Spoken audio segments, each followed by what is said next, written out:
Sorry about that, comrades. There was a bit of an issue. Now things should be working as intended. All right.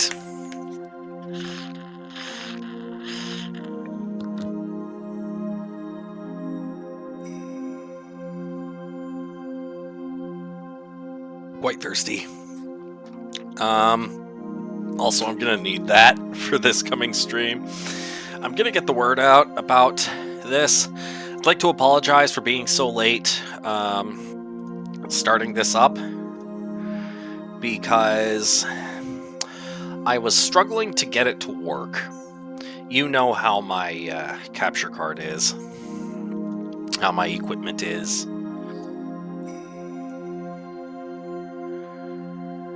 Let's see.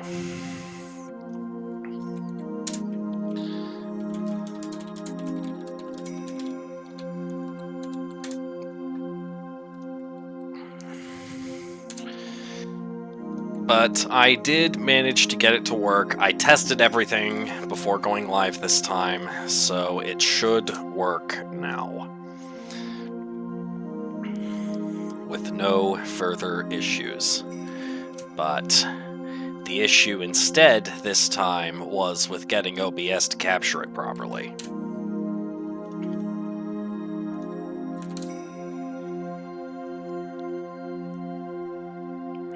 But now it seems to be doing that.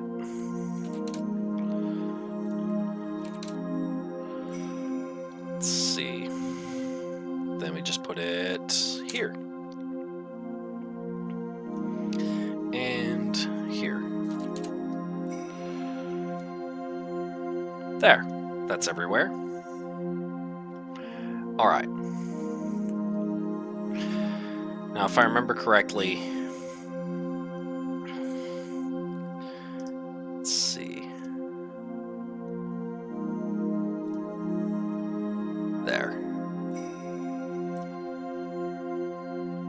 There, it's working fine now.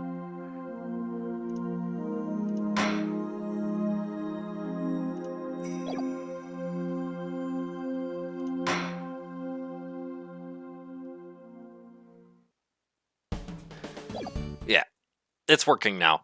Hello, Joker! And nice being first twice again, Kecleon. Apologies for the delay, everyone. I was having some technical issues getting this working, but now I believe it should work.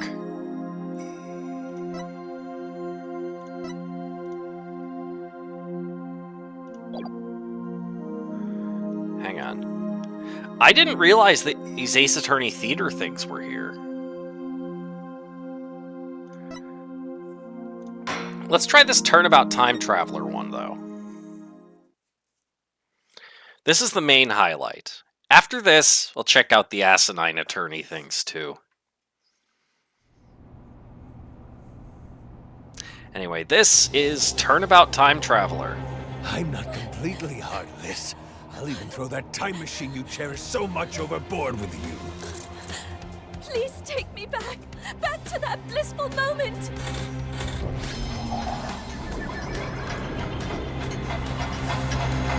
Wait, was that Larry Butts? It's almost time for the reception, milady. It actually really worked. Oh, this is coming to Switch again?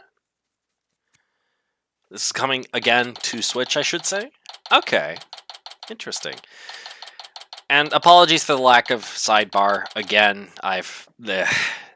technical issues. But you should still be able to see everything. And I'm going to try to liven things up with the voices here instead, hey? Alright, September, whatever, Write Anything Agency. Okay, let me make sure I've got this straight. When your magic panties appear, I do a backflip into a handstand, then blow out the candle? Oh, yes, that's right. It is part of that trilogy. No, Athena, you've got it all wrong. You do a backflip through the ring of fire while holding the candle in your mouth. There's no way I'll ever be able to do that. Sure you can! I believe in you, Athena! Trucy, what are you and Athena up to? Athena's agreed to be a part-time performer in my magic show. I couldn't say no to some extra cash, but I probably should have thought it through first. Now it's human cannonball this, guillotine that! It's not like I have 9 lives, you know! You've made your bed, Athena. Now you've got to lie in it. No! I'm too young to be taking out a life insurance policy already! My name is Phoenix Wright. I'm the head of this law office. And since when did you become the head of this office, Daddy? I mean, who exactly does all the cleaning, accounting, and scheduling around here, huh? Ha ha, you've got me there, Trucy. This is Trucy Wright. She's my adopted daughter and a magician.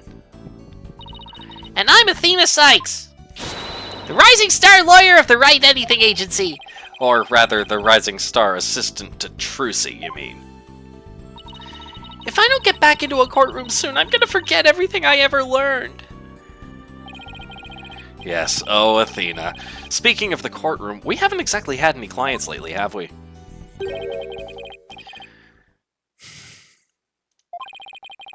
Business is as slow as ever, huh, Nick? Bet you made more money back when you played the piano. Yo! Long time no see! Larry?! I haven't seen you in years! What brings you here all of a sudden? Some big news, that's what. Okay. Who's this guy, boss? This is Larry Butts. He's, let's just say he's an old friend of mine. Oh, thank you, Red.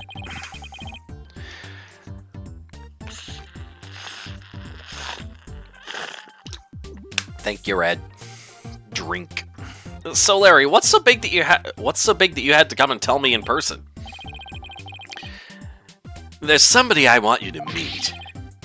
Hey, you can come in now! Alright. Oh, it's you. How do you do?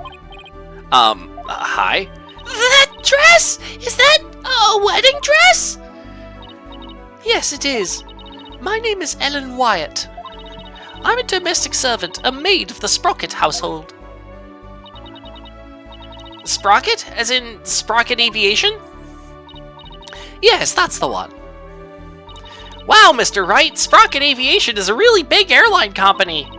You've heard of Rainbow Airlines, right? The one they call RAL for short? Yeah, that does sound familiar. Well, it's run by Sprocket Aviation.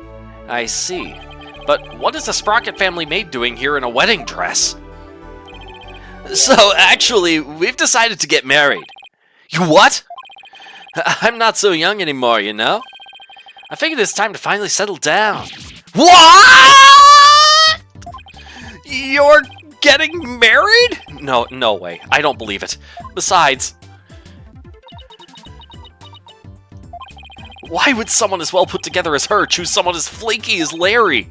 You're kidding, right? Jealous? I don't blame you, but green's really not your color, you know? All right, Larry, lay it on me. Phoenix has a heart attack in the game. Yep. In all seriousness, Larry, are you really getting married? Not right away, but that's the plan. We're gonna elope, see? Like, love on the run, I guess you could say. Isn't that right, Ellie?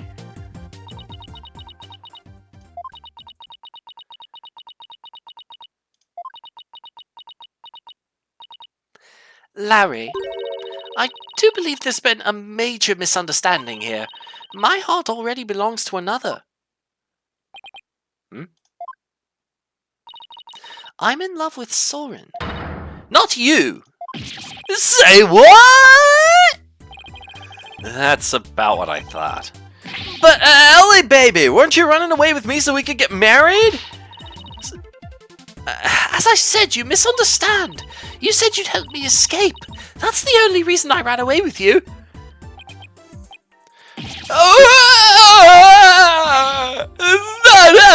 even shook off the police for you! And for what? That's it, if we can't be together, my life is over! I'm gonna end it all! Wait, back up. Did you say you shook off the police? Yeah, we had to, because my love is on the lam! Sorry, Miss Wyatt, but can you maybe fill me in on what's going on? To tell the truth, I'm being pursued by the police as a murder suspect. Murder? They think you killed somebody?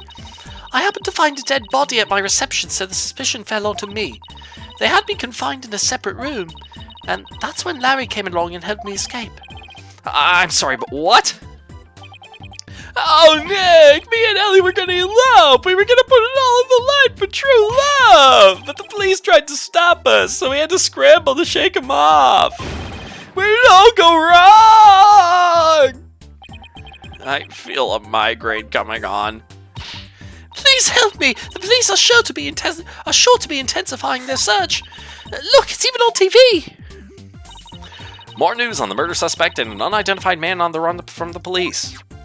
A photo of the suspect, Miss Ellen Wyatt, has just been released by the police.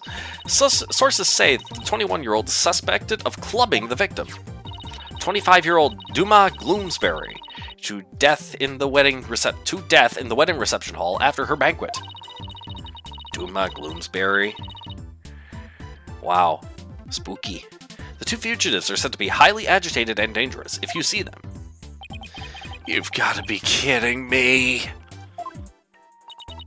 Oh, brother. I guess this means we're technically harboring a pair of fugitives here, huh? Oh, Nick, what's a guy to do? At least dump me hardcore. I'm the one who should be crying. I haven't seen you in ages. Where have you been all this time? You don't know? You really gotta stop living under a rock and get out more. Phoenix snaps. Yeah, I'm the hippest, hottest picture book author in the business, Maurice Donin.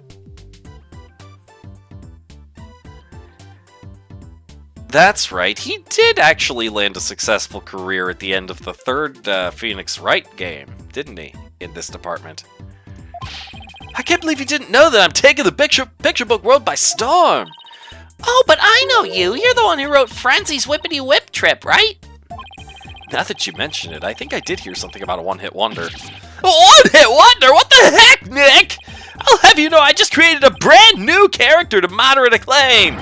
He's mildly popular with 18 to 24-year-old women everywhere. Look, you can see his cute self all over this jacket. What? That heart-shaped pork chop? He's not a pork chop! He's the main character of my latest picture book! The lovable little soul who pierces the hearts of lovers with his arrow of amore, Q Piglet! And you can see this adorable fella make his debut in Q Piglet's Lovey-Dovey Lark! In stores now! Are you sure? Because I've never seen that book in stores, now or ever. Well, if you ever do see it, do me a favor, buy a copy or 10, will ya? But I thought you were taking the picture book world by storm? Anywho, you'll defend Ellie in court, right, buddy? Please, I'm begging you! I didn't murder anyone! I swear I'm as clean as pure as this pure white dress! No psyche locks. Guess that means she's telling the truth. But helping a fugitive on the run? What am I getting myself into? There's actually one more thing I really need to tell you. Oh, you might find this hard to believe, but the truth is, I'm a time traveler. Huh? I'm not sure I follow. After the wedding reception, I was attacked. I was moments away from my death. But then, in that instant, I made a wish upon this pendant around my neck, and I went back in time to just before the reception started. Just before the reception started. Only this time around, the man who was trying to kill me was already dead. And somehow I became the suspect for his murder. It's as if history had been rewritten. Now, wait just a minute here. I don't understand. Are you saying that...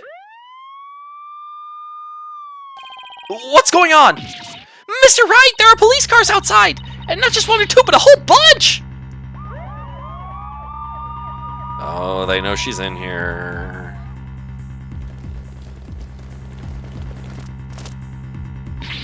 Daddy, a whole squad of officer says the building's surrounded. What? This is the police. There is no escape. Drop your weapons and come out with your hands up. Ah! Nick, what do we do? Heck if I know. I see a bunch of armed officers out there. Oh, 1, 2, 3, 44, 45. Wow, talk about overkill. Listen here, you criminals! Think about what you're putting your poor parents through! I'm sure this isn't how they raised you! Think about their smiling faces and their warm, home-cooked meals!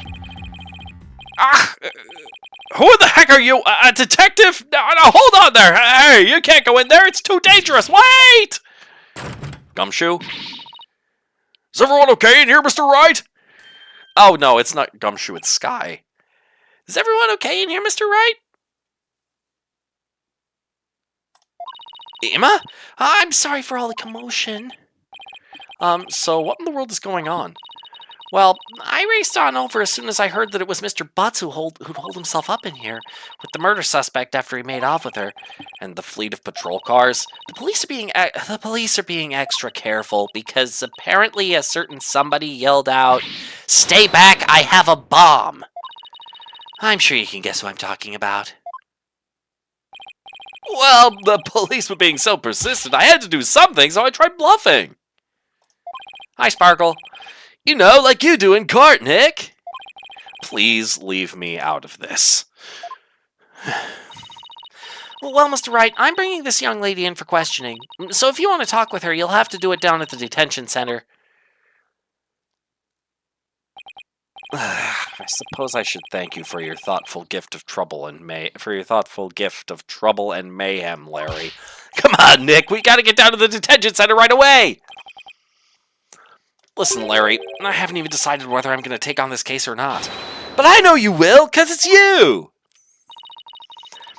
Guess I've got no choice but to tag along and help, then. What? Skip out on me? We've only just started practicing your repertoire, you know?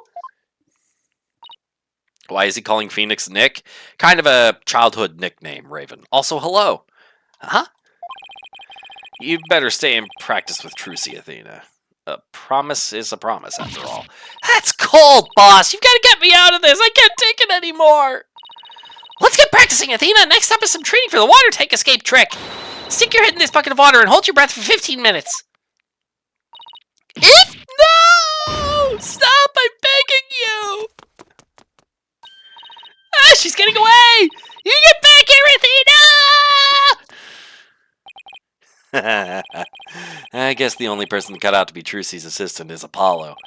Well, I guess we better get to the detention center and ask Miss Wyatt some questions. Especially about that whole time-traveling business she was talking about.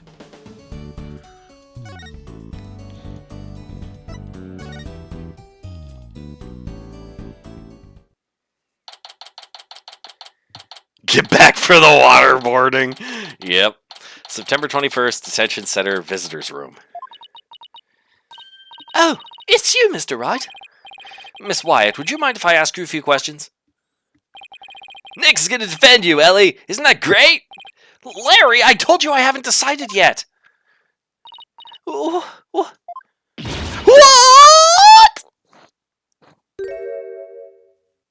Oh dear. You're not going to take my You're not going to take my case? I'm never gonna be happy! Miss Wyatt, what the... Did I do something wrong?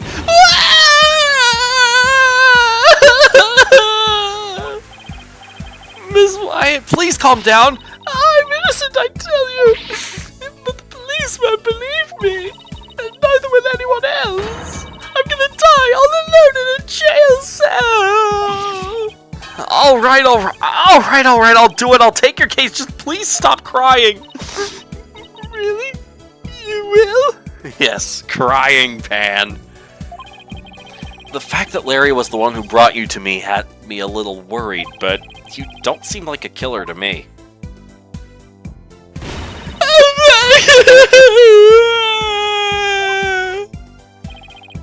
Thanks, Nick. I knew you'd come through. Did I really have a choice? I guess not. In any case, it doesn't seem like Miss Wyatt killed anybody. Plus, it's not like I'm up to my ears in work at the moment. Miss Wyatt, Ellen, let's do this together. Thank you, Mr. Wright. There, it's gonna be okay. Oh, she's sniffling too. Look, your nose is running and everything. There, it's gonna be okay. Now try to pull yourself together. Alright, just give me a moment. Oh dear. Oh, that's a problem.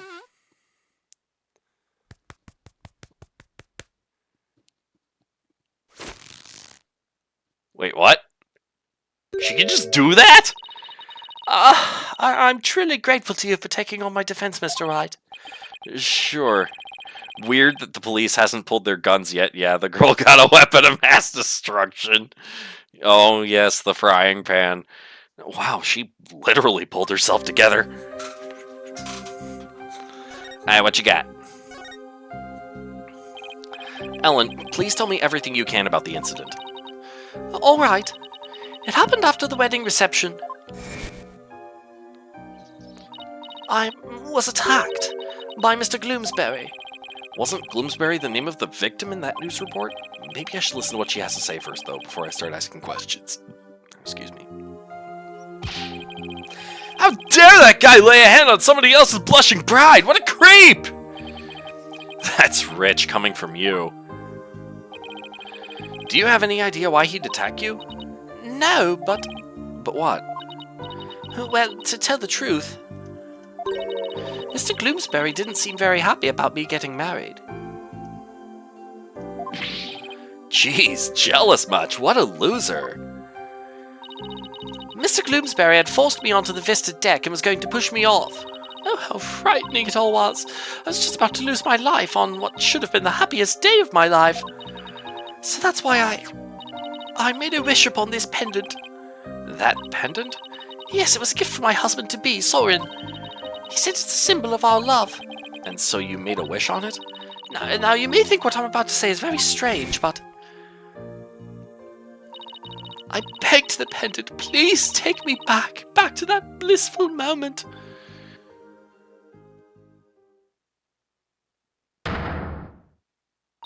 And do you know what? It worked! It brought me back to just before the reception started. So that's the time-traveling thing you mentioned back at my office? I'm sorry, but I have to say, it's pretty unbelievable. Unbelievable?! Oh, here we go again. I knew you'd never believe me! Nick! Ellie here is an honest-to-goodness time traveler! Don't you believe your own client? The magic of that pendant sent her back in time before the creep could kill her! Ha ha ha, sure, Larry, sure. But it's really true, I tell you! If this pendant is an important part of the time machine Soren made, I begged him for help and it really did send me back in time! Is she listening to herself? I even experienced the reception again, even though we'd already held it once before. Is she cooking her own tears? And during it, everyone there acted as if nothing unusual was happening at all. Could you not cook while we're talking, please? Alright, so when and how did you come under suspicion for murder? Well, after the reception ended, the second reception, I mean, I went back to the reception hall and started cleaning up the place by myself. Hold on, cleaning? Why were you cleaning on your own wedding day? For my last task as a servant of the Sprocket household. I offered to take on the preparation and clean-up of the reception banquet. I see. I started to move one of the decorative lanterns in the room. But it was so heavy I lost control of it, causing it to topple over and break open. That's when I saw Mr. Gloomsbury's dead body inside the lantern. So you simply happened to be the first to discover the body, right? That's right, I just came across it by accident. But I became confused and didn't know what to do. That's when some of my in-laws saw me and jumped to the conclusion that I had killed him. So this Gloomsbury guy tried to kill Ellen, but then wound up dead himself after Ellen traveled back in time? A time machine and a magic pendant. How could any of this be possible? Ellen's pendant added to the court record. A pendant worn by Ellen. It seems she received it from her fiancé. Alright. Ellie, why don't you tell Nick about that other thing, too? About that shadowy figure you saw when you were being attacked.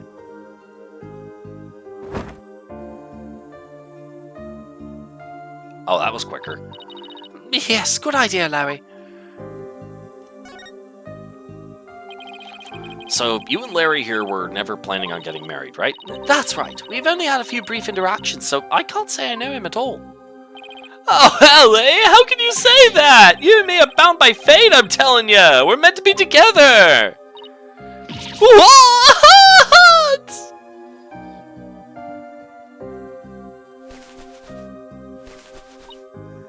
You're wrong, Larry. I've never been so right, baby. It's as plain as the goatee on my chin. Larry, don't make me send you to timeout. Now, can you tell me about the groom, Ellen? What's he like?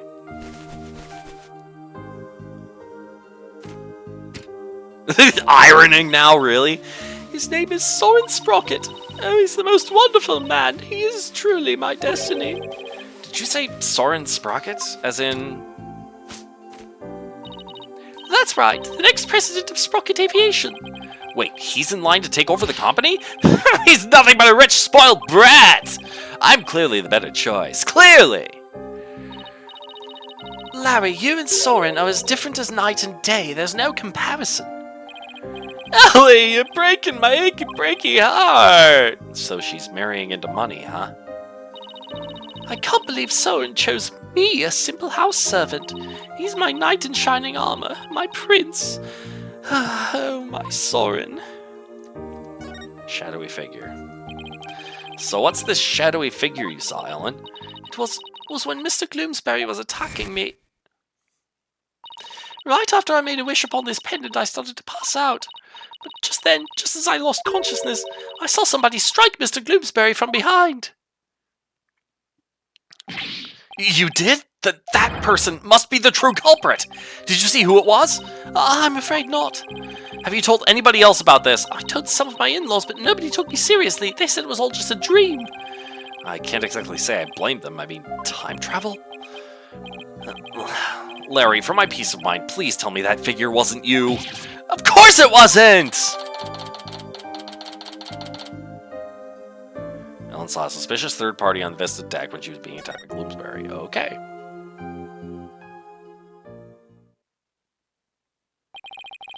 I guess I've asked her all I can for now. Speak and span! Speak and span! Ellen, what are you doing? I want to make everything clean and beautiful when Soren comes. I can't have my future hubby come into a dirty room now, can I? It has to be spotless, just like this white dress. Speak and span! Speak and span! Let's hope we can wipe away all suspicion from you soon, too. Nick, we'd better get to the crime scene right away. What, you're coming too? Of course I am! If I solve the crime and reveal the true killer with my super sleuthing skills, Ellie might change her mind about me, you know? You never get the message, do you, Larry? Next stop, the moored dock in Sprocket Park! Come on, Nick, let's go! That's what I'm thinking. Everyone else reenacted the reception somehow. This must have been someone with a lot of power over people.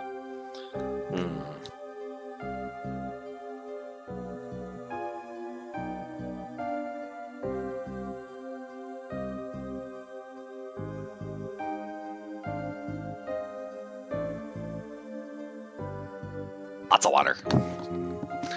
Alright, let's move. To the mooring dock, I guess. I mean, we have seen more convoluted plots, like in The Great Ace Attorney, remember? September 21st. Maybe it was that Sprocket dude? Yeah, I'm thinking Soren is a bit of a suspect here already, but I don't know yet whether that's like... I don't have any basis for that other than he is another character involved in this who is not my client or the victim or Larry. So this is Sprocket Park. But where's the reception hall? The reception hall? Oh, that's... Wow, looky there! What is it? I just spotted me a cute mamacita! Don't wait up, Nick. Hold on, where's the reception hall? Sorry, Nick, a man's gotta stop and smell the roses when they appear. I am an artiste, after all. Oh, miss you! Or Larry. Yeah. I thought he was going to take me to the crime scene. Well, I'm sure he'll come slinking back when he inevitably gets rejected. I'll just take a quick look around until then. That flying chapel looks interesting. Wow, that airship is huge! Oops, didn't mean to say that out loud. I've only ever seen airships like this up in the sky. But I've got to say, they're mighty impressive when you can see them up close like this. That's not what I meant to do. Oh, okay. There. Wow, this thing's really banged up. You looking at the sign? This ain't got damaged by heavy winds yesterday.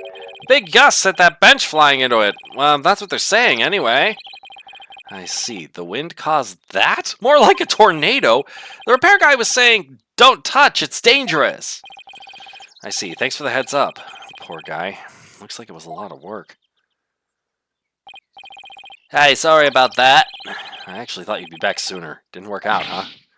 Lay off, man! I wasn't on my game today! So now that you're done, you mind telling me where the reception hall is already? What do you mean? It's right there in front of you. Huh? Right in front of... Wait, what's that say? Flying Chapel? Do you mean to tell me... Yep, Ellie's reception was on that airship. Whoa, a sky-high reception hall? Yep, and that's where you'll find the crime scene. Man, not only does that airship fly through the sky, but the space-time continuum, too. The happy couple's honeymoon got left far behind when it made that time skip, though. Here, check the airship out for yourself with this pamphlet. Flying Chapel pamphlet added to the court record. Okay, includes a brief introduction and diagrams of its layout. Oh, I'd like to check that out. By the way, I figured you could use some backup, so I called in some help for you. Okay, elevator, hall, lift, cabin. Oh, this is a side cross section. Okay, cabin, hold. Okay, lift. Okay, this is probably going to be relevant later. Right now, not so much. Peg a cow lantern and peg a bull lantern. That distinction is going to be important. Sweetheart table, Vista deck. Love is always in the air on the Flying Chapel, the only wedding venue sure to make your dreams take flight. After the ceremony out on the Vista deck, Sprocket Aviation's majestic Pegamoo mascots will light up the happy couple from both sides of the Sweetheart table. Okay, after the ceremony out on the Vista deck, Sprocket Aviation's majestic Pegamoo mascots light up the happy couple from both sides of... Okay.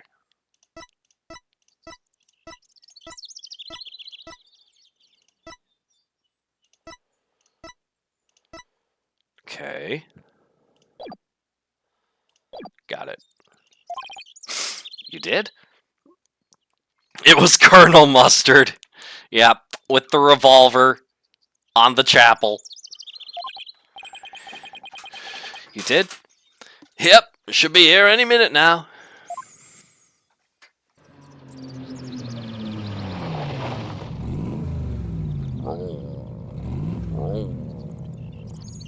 What's this now? That red sports car! Larry, don't tell me you called Edgeworth. You know it, buddy! I trust you've been well, right?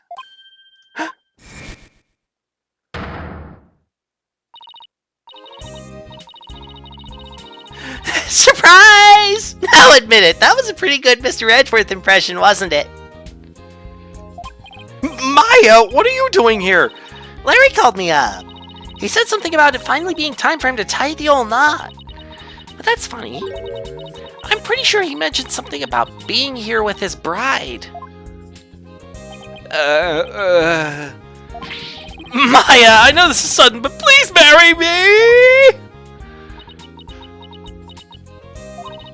Nick, what's Larry talking about? Or it was Obama with a drone strike. He was dumped by his bride. Well, by his imaginary bride, anyway. Wow, poor Larry. That's a new low even for him. But hey, imaginary girlfriend's never hurt anyone, right? More power to him. This is Maya Fey. She's been abroad for her training as a spirit medium. But now that her training is over, she's back home here in the States. That's right, the new and improved Maya Fey is on the scene. Spirit and girl power at the ready. Look at you, Maya, all grown up and as cute as ever. Oh, you know what? I just realized something. If I ever get married, I'd miss out on all the fun of always meeting somebody new. I see you haven't changed a bit, Larry. It is Edgeworth! Edgeworth! I figured that car belonged to you. But when did you become Maya's chauffeur? It's nothing like that. I just happened to run into her en route and picked her up. And by run into her, I mean she jumped out in front of my car. I nearly ran her down. This is Miles Edgeworth. He's a friend of mine and the district's chief prosecutor. I heard he's been busy lately. So what brings you here? Wait, don't tell me Larry called you up too? He did. However, I have business of my own here at the crime scene. Business? What kind of business? Just so you know, right, I am the lead prosecutor on this case. What? You? Yes. It appears we'll be standing on opposite ends of the battlefield this time around. So I'll be up against Edgeworth tomorrow. But I don't get it, Edgeworth. What about this case warrants the personal attention of the district's chief prosecutor? It's a bit complicated, to say the least. In what way? The groom is a member of the Sprockets, a family with immense influence. If his bride were to stand trial in court, it would sully the Sprocket name. So they tried to apply some pressure on the prosecutor's office. Pressure to settle it amicably, right? What do you mean, settle it amicably? It means that they're trying to sweep this whole thing under the rug.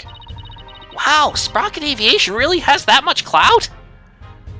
Yes. They have especially strong ties in both the political and the judicial worlds. To the point where no one dares to oppose them. Don't tell me that includes you. Don't be ridiculous, right? It's quite the opposite. The prosecutor's office is filled with cowards, as I found out.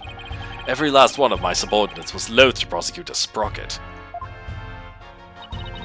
So that's why you decided to take on the case yourself, right? That's right. I will personally see to it that justice is served. I always prosecute to the utmost of my abilities, regardless of who I'm up against.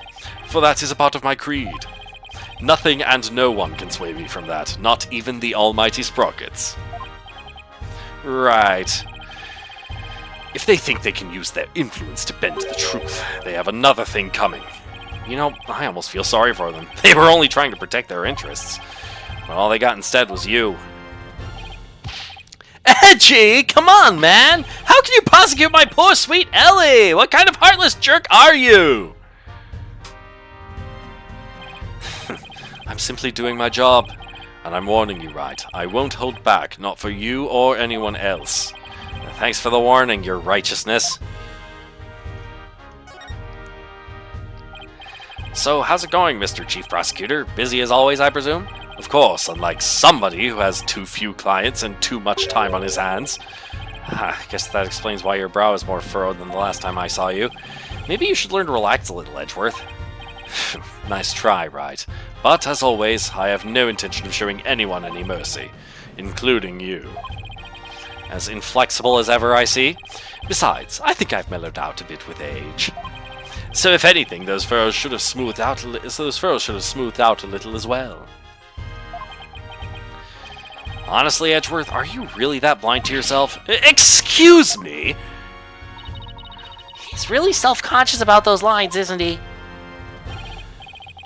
Edgeworth, about this incident, don't forget, right, I'm the prosecutor for this case. Need I remind you that I'm not in the habit of sharing information with my adversaries? No, I guess we are adversaries for now. And you, Larry. Me? I'd like you to come with me. You have a lot to answer for after that little stunt you pulled with the suspect. But Edgy, we're old pals, aren't we? Personal appeals won't work on me, Larry. Now come along! Ah! Nick! Nick, help me out here! Yes, please take him away. Yes. Yes, remove him from my sight. Is it just me, or is Mr. Edgeworth as relentless as ever? Yeah, I guess some things never change. So much for mellowing out. Well, Nick, we better hop to it, too. Hop to what? Investigating the crime scene, of course. What else? It's been a long time since you and I teamed up like this. This is going to be fun. Fun, huh? It has been a long time, though, since we were last together like this. All right, to the crime scene, then. Yeah, and away we go. And he was never seen again. Unfortunately, I doubt that.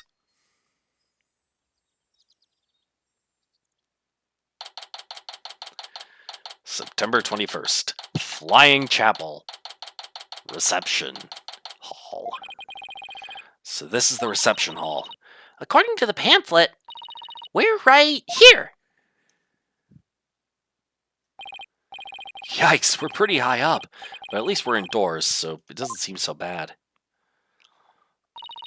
Oh, look, Nick, it's Ema. Hey, Ema, over here. Mr. Wright, Maya, does this mean you've taken the case? Yeah, that's how things kind of turned out. So, do you mind if we take a look around? Be my guest. We've pretty much wrapped up our investigation, so go right ahead. Now's a good chance to find out more about the case from Ema, too.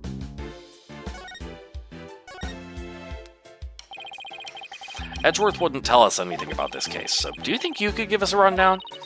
Well, seeing as he's going to be prosecuting, I'd expect him to be tight-lipped about it. The incident occurred yesterday on September 20th. It happened after the wedding reception, which lasted from 7 p.m. to 10 p.m. 7 p.m. to 10 p.m., huh? Got it.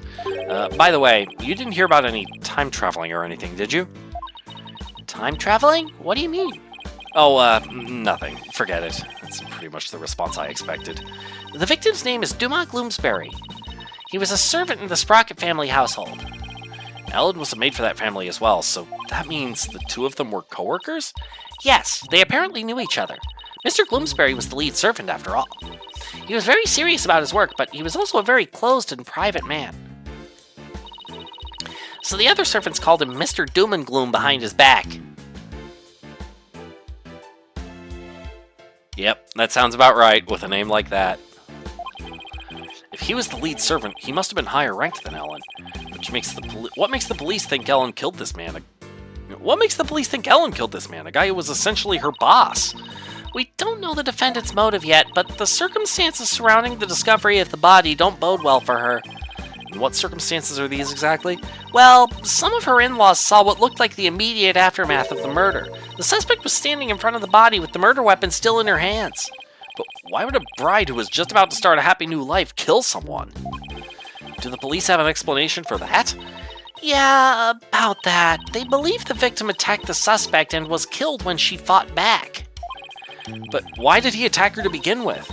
Well, the mere servant girl was going to suddenly be the wife of the future president. Mr. Gloomsbury must have been more than just a little jealous of her. So this Mr. Doom and Gloom attacked Ellen first?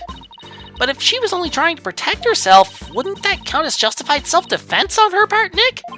It would. There's a good chance she'd be acquitted if we could prove that, but I wonder what Edgeworth will have up his sleeve to counter that claim. But wow, a servant girl marrying the future president of such a huge company. It sounds like a modern-day fairy tale. It does, doesn't it? Thing is, not everyone was on board with their union, apparently. Oh? So what was the murder weapon, Ema? This clock with a secret mechanism built into it. It was on display here in the reception hall. The suspect was holding it when the murder was discovered. So the victim was clubbed to death with this, huh? But that's funny, there's no blood on it as far as I can tell. Maybe it was wiped off in an attempt to tamper with the evidence? But there was definitely a luminol reaction, and it matches up with the shape of the injury, so it's gotta be the murder weapon. What a funny-looking clock. They call it the Timekeeper. The idea is that it's a time machine. Every time the couple sees it, it'll bring them back to the memory of their wedding day. Time machine, huh? Come to think of it. Ellen said her pendant was a part of a time machine. I wonder how the secret mechanism in this thing works. Timekeeper added to the court record.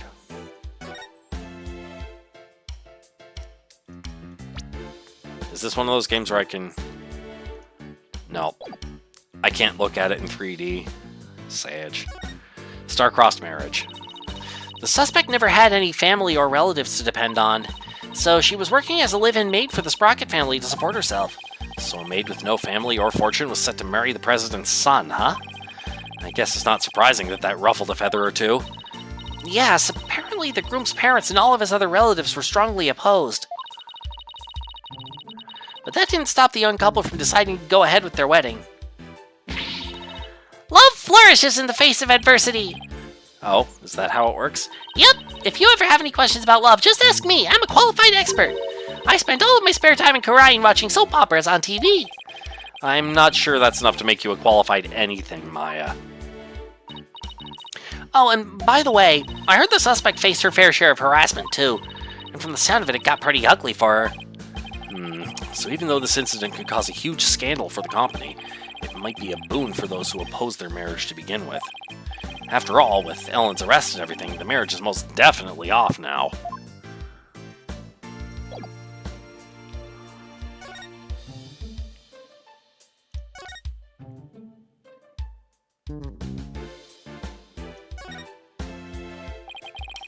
This is the sweetheart table where the bride and groom sit.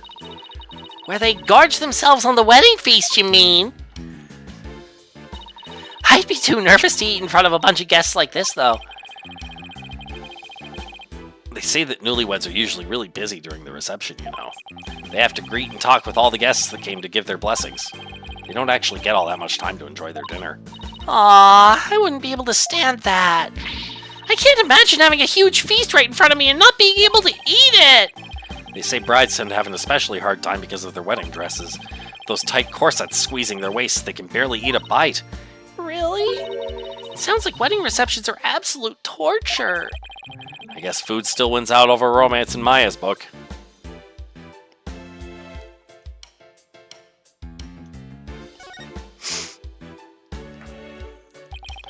So that's the Vista deck out there. I bet the view is amazing, but I guess it must also kind of freak you out, huh, Nick? Yeah, kind of. Mostly because there's no surviving a fall from way up here.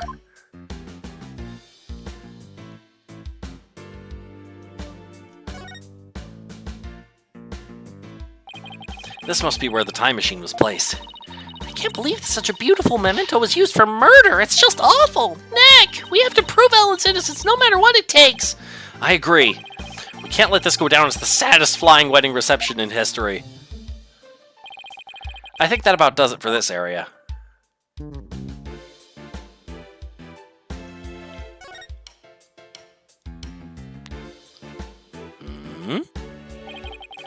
This must be the lantern the body was found in. Ellen managed to move it quite a ways.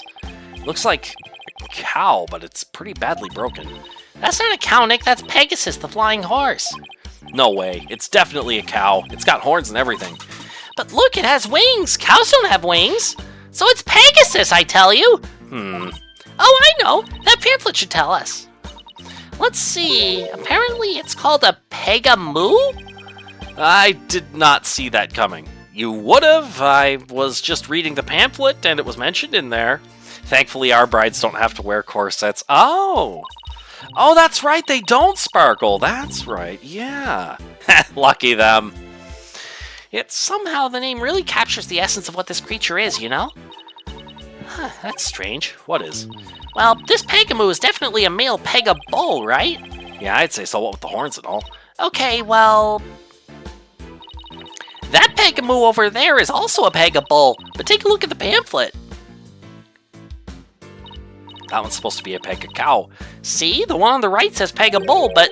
the other one says Pega-cow, a female Pegamoo. Right.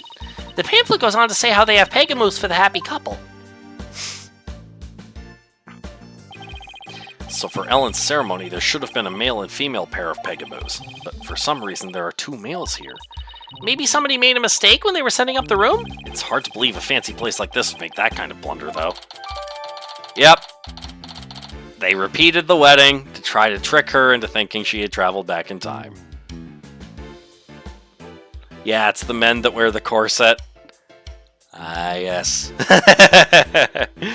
Beggable lantern in which the victim's body was found. In any case, we better check this thing out.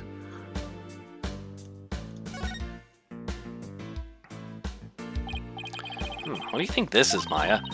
Looks like a flower petal to me. What an unusual shape for a flower petal. You suppose it's from one of the flowers here in the reception hall? No, I don't see a single flower like this at any of the tables. I wonder where it came from. So take note of that thing. And there's our outline. So this is where the body was found. The first person to find it was Ellen. Ema, what can you tell me about the condition of the body when it was found? Let's see. The victim was apparently hit on the back of the head. Here's a photo of the scene as we found it. Photo of victim added to the court record. Sweet. What's this? Hey, what's this? Ooh, let me take a look. Grab Ellen when convenient, then send her off from the Vista deck. Oh, jeez. Grab Ellen when convenient, then send her off from the Vista deck? Looks like a note outlining the murder plot. Whoever wrote it has better handwriting than me, but looks like they wrote it in a rush. And why do you say that? It's smudged? Because the writing is only smudged starting from the middle of each line. That happens when a right-handed person with a slight hook writes in a hurry. It's true. This has happened with my pharmacology course notes. And he was a stinky, stinky boy. Yep. I do it sometimes myself when I'm not paying attention to where my hand is on the page. Guess I'll take your word on that, Miss Bad Handwriting Expert. Hey, even I don't smudge my handwriting this badly. Alright, let's get back to the note. That note was apparently written by the victim. But why would he feel the need to write instructions to himself like this? Are you sure the victim wrote it? I sometimes write a note to myself before I go shopping. Potatoes, carrots, onions, flour. Maya, are you craving curry rice or something? Oops. So, Emma, where's this Vista deck the note mentions? It's that heliport you see right outside the window over there. So he planned on pushing Ellen off from there? What a monster. Bloomsbury's note added to the court record. As though written by a right-handed person. Are we going to find that Bloomsbury was left-handed? You're left-handed and you tend to smudge up the ink or pencil too often. In fact, I did it so often in pharmacology class that the ink from my pen actually ended up smudging into my hand so much that I ended up getting like this permanent itch at the base of this finger at the base of my pinky finger on the outside of my hand right here, and it's calloused over from me scratching it so much. It's like that course messed up my hand.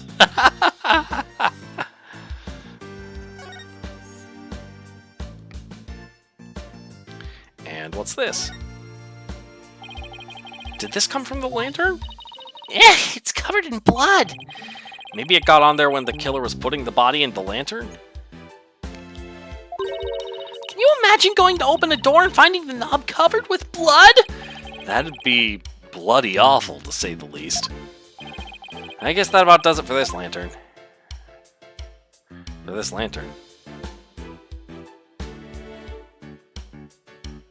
What about that one? On your laptop so often that you barely use pen, pencil, and paper anymore. Yeah, same here. I do use them occasionally. Wow, look at the horns on this flying bovine. He must be a bull. It seems he made it through the ceremony in one piece. By the look of those wheels, I bet he can be rolled around rather easily too. Yeah, I bet it'd be quite a hassle if you had to lift and carry him everywhere.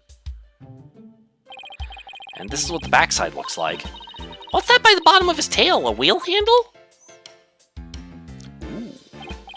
Oh, I get it. This way they can get inside to change the light bulbs. I see they left the wheel handle on the inside unpainted. On the inside unpainted. I guess they figured nobody will see it, so why bother? Makes sense to cut costs where you can. Well, overall, I can't say I see anything strange about this thing.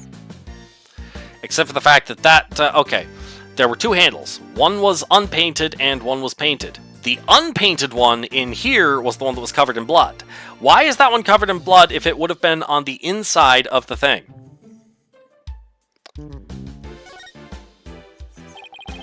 Ever happen to meet that corpse prof again? I should tell them that all of that writing messed up my hand? Yeah, probably. Let's see. Sighed audibly at the bloody awful joke. You guys use paper still inscribing on stone tablet. Also, hello Sumi. Yes, hey, you know, if you bought the AA Remake Trilogy, you can start from whatever point in the game you want. Oh, interesting. But no, I'm already where I need to be here. I just wanted to do the DLC case because I've done all the others on my own already. Even down to specific moments. Oh, wow. Where do the bulbs go? For the eyes? I think they just go on the inside to make the thing light up like a lantern. Theoretically continue exactly from where you left off. Interesting. It's a hot air balloon, a symbol of humanity's ambition to take to the skies. It's kind of a romantic notion, don't you think? Yeah, but I just noticed that it doesn't seem to be tied up to the ceiling all that well. I'm sure it's fine. Please don't let it fall on my head.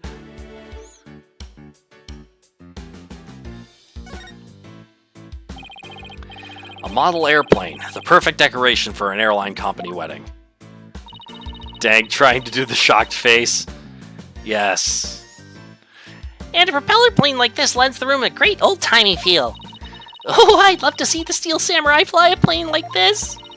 Can you picture it? The Steel Samurai zipping through the clouds over Neo-Old Tokyo?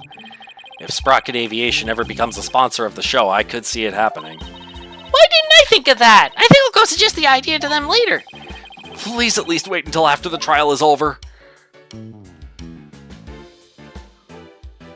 Okay, I think we've seen everything in this part of the room. Let's turn this way.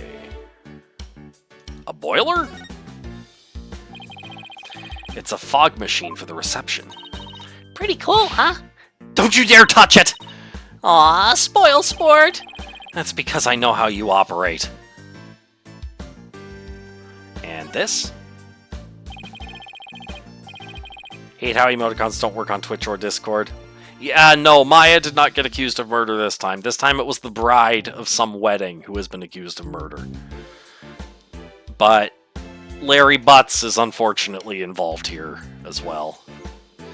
That's one big partition screen, industrial size even. Something is suspicious there's no cake. Well, yeah, they would have removed it before it went bad, or maybe no, they should have left it here for the... They should have left it here because it's a crime scene, right? I don't know, that is kind of suspicious, Raven. I bet it'd cost an industrial-sized mess if it fell over. And that's why you're not allowed to touch it, Maya. What? Then who's gonna test how stable it is? Just leave it alone, please. And this? Oh, looks like a business card wallet. I wonder whose it is. That face looks awfully familiar. Yes, it does. I guess I'll bring it to him later. Oh, this is Larry's. A business card holder with a peculiar yet suspiciously familiar imprint in the center. People meme on Maya getting accused of murder, but nobody notices how Phoenix has been accused the same amount of times. Has he really? The same number of times? I know he's been accused more than once. Let's see. Anything else around here I should note? The door? Get a load of that huge set of doors! I bet all sorts of things come and go through there. Like an elephant! I'm pretty sure it's just the bride and groom. This is a banquet hall, not a circus. More shutters. I wonder what this partition is for. I imagine people like the reception staff or entertainers use it. They probably wait behind it when they're on standby. I see. With a partition this size, I bet they could even fit an elephant back there. Not that anyone sane would. Another fog machine. Oh, we get to look at this one up close. It's a fog machine. I wonder if they used it during the reception. Ooh! Hey, Nick, go stand over there for a sec. Why? Just because! Now go! All right. I've got a bad feeling about this.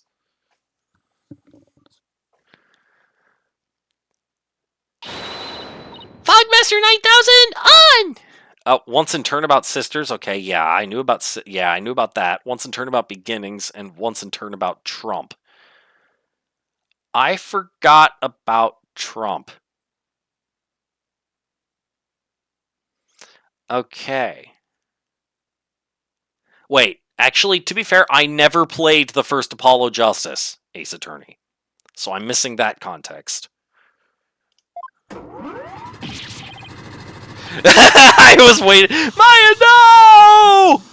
Huh?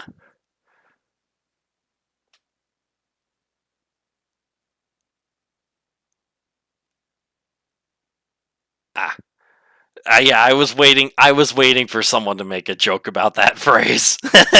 Nice, Cackleon. First case of which game? Apollo Justice?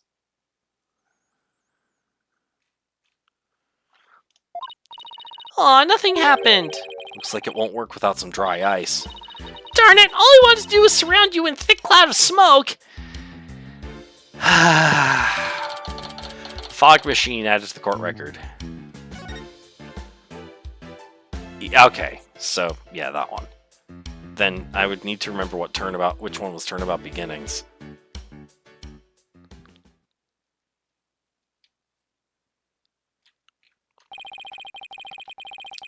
Yeah, Discord does change a few of them into emotes. Well, I guess that just about does it for the crime scene. Hey, Nick, I want to see the rest of the airship. We might as well since we're here. True, we might even run into some of the other people involved in the case. Huh? Who dis? Nick, how long's that guy been standing there? I didn't even notice him until just now. Excuse me, are you with Sprocket Aviation?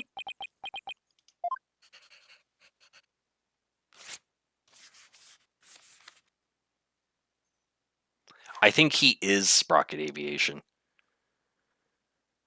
Is this Soren? Huh? Nick, he wrote something on that paper airplane. I guess we're supposed to read it then? Let's see here. Get out, intruders. Well, that was a rather cold welcome. Mr. Wright, Maya, meet the lone son of the president of Sprocket Aviation, Soren Sprocket. I thought so. Don't know if shock face... I don't think it does. Oh, wait, it does? Janked the fog machine out of the floor and put it in his pocket. Ha ha ha ha ha! Or to put it another way, the future president of Sprocket Aviation. Yes, Ema. Heck, Ema? Why heck, Ema? So he's Ellen's fiancé?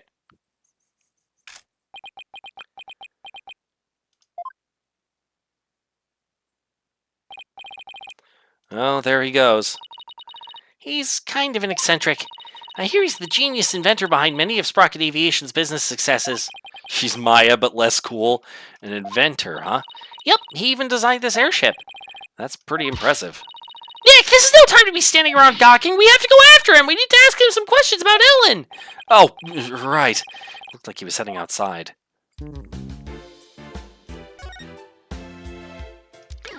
I don't know. I actually enjoy her a little bit more than Maya most of the time, but I don't know. I think I played so much Phoenix Wright that like Maya's shtick started getting old, whereas you don't see Ema as much, you know? Maya's definitely more entertaining. There he is. Excuse me, could we talk to you? Excuse me, do you mind if I ask what you're doing?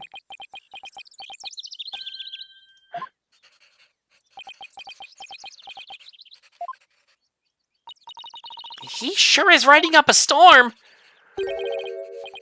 It is possible. If an enormous change in mass could be detected at that point, that theoretically matter can retain its form even as it crosses the event horizon.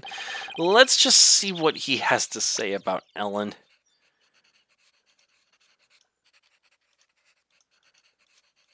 Enormous change in mass could be detected at that observation point. And theoretically, matter can retain its form even as it crosses the event horizon.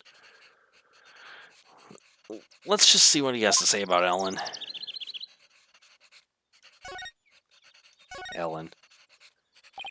Excuse me, but we'll be representing Ellen in court tomorrow, so could we ask you about the case?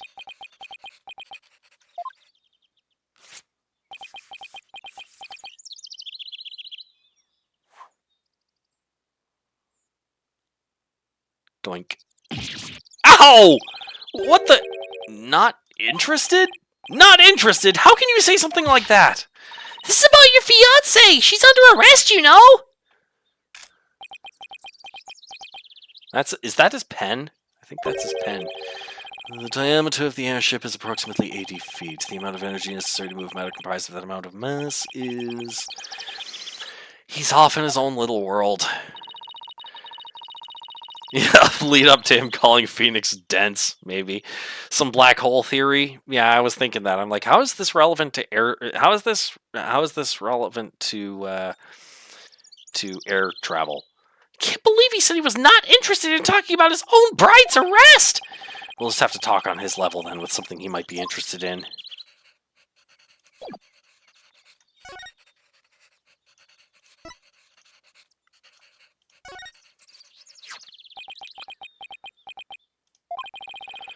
What are you showing me that for?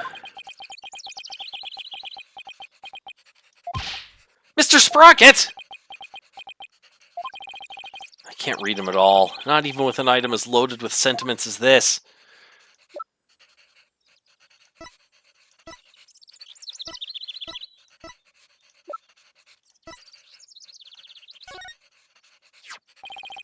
Could you take a look at this?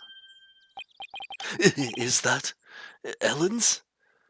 You've been cursed with knowledge. He's cooking up plans for a TARDIS. Quite possibly. You've been cursed with knowledge? After this ad. Okay. I'm going to take this opportunity of this ad to go refill on my water. So I'll be back in a sec. Where's the... There it is. Yeah, one moment.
Okay, there we are.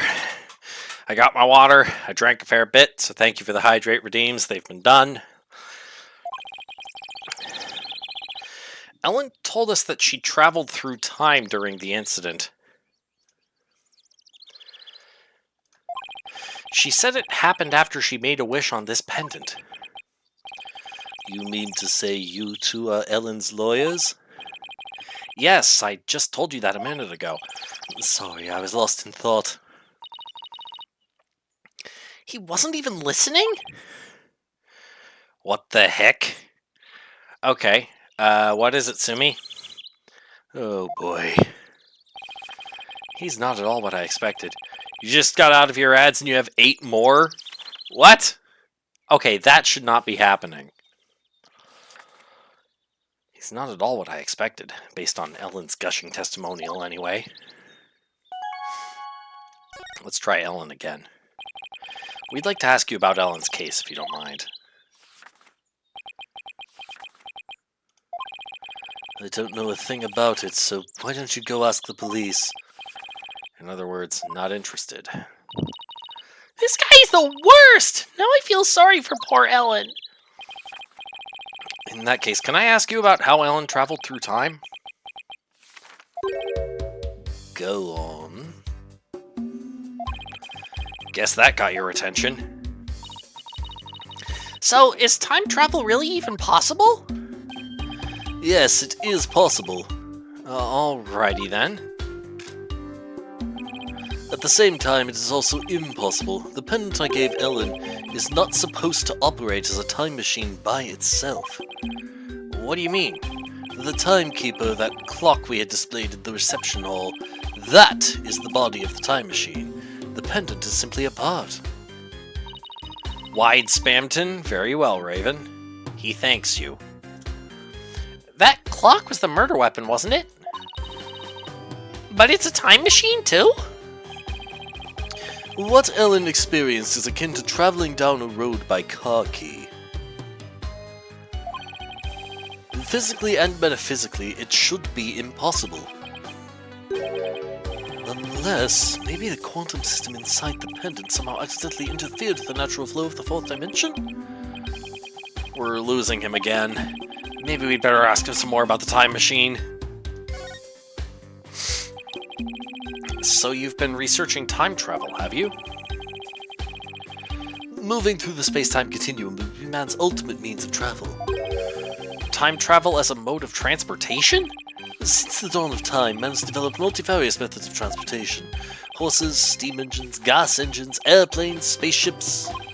But they are all fundamentally similar and they constitute 3-dimensional movement. Travel through the space-time continuum will shift mankind into a new paradigm.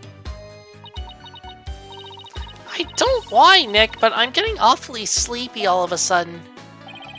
For generations, Sprocket Aviation has advanced the development of transportation. Therefore, it's only natural that I would research time travel as man's next great leap. Oh, is he done? So what exactly does all that stuff he was saying mean, Nick? Well, basically it's like taking a hamburger joint and adding a drive-thru to it, I guess? Oh, I get it. It's the same burger, but with a quicker and more efficient delivery system. So what Soren really wants to do is launch humanity into the future. Launch, not lunch. But do you really believe that time travel is possible? It only becomes truly impossible when man stops daring to believe. Besides, time travelers do exist, you know, but you wouldn't understand. Did you hear that, Nick? Time travelers really do exist. All I know is Soren isn't the easiest guy to wrap your head around. Oh, I don't know. I kind of like the way he talks. It's full of hope for the future. He's more passionate than I thought, too, when it comes to inventions, anyway. Yeah, his apparent lack of concern for Ellen is troubling, though. So I hear that the rest of the Sprocket family was opposed to your marriage. What are your thoughts on that?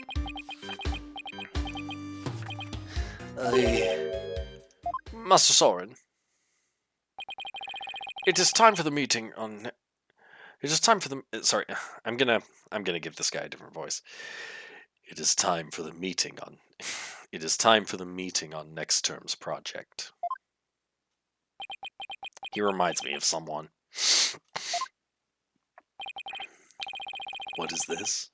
Daydreaming about your inventions again? Tut tut. You are the future president. You must consider the business side too. We've seen this man before! It is I. I found Soren. Send the car over at once. It's a mashup between Cloud and Sephiroth. Yep. We've seen a Clockwork Sephiroth before on stream. Remember that one guy, the engineer guy who kind of moved around like some kind of clockwork robot? I forget his name in the Great Ace Attorney. Remember that guy? I'm not interested. Oh, Master Soren, you do give me quite the headache at times. In any case, your attendant is waiting. Please go to him now.